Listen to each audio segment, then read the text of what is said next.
Era uma vez um gatinho branco e fofinho chamado Flavinho Júnior.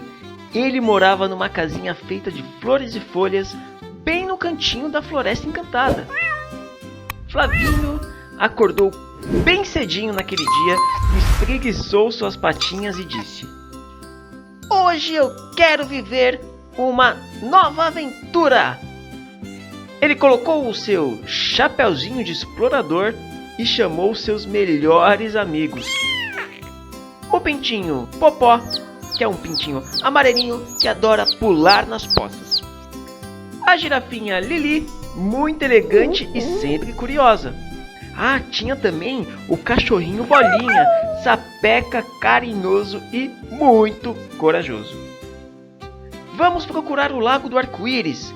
Dizem que ele realiza desejos, disse a girafinha Lili com seus olhos brilhando. E assim, os 4 amiguinhos partiram pela floresta.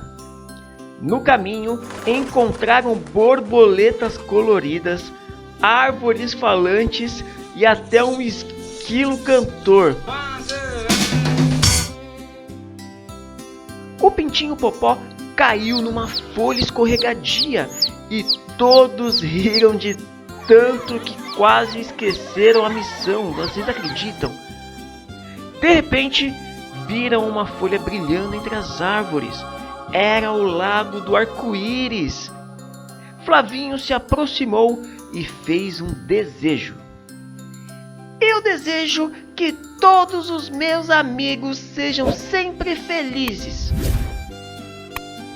O lago brilhou ainda mais forte e uma voz suave respondeu: "O seu desejo será sempre atendido, gatinho bondoso."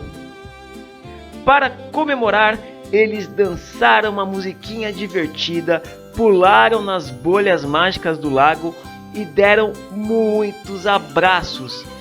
Ao final do dia, com o céu rosado do pôr do sol, eles voltaram para casa felizes e cheios de historinhas para contar. E desde aquele dia, Flavinho Júnior e seus amiguinhos aprenderam que as melhores aventuras acontecem quando a gente está juntinho de quem a gente ama.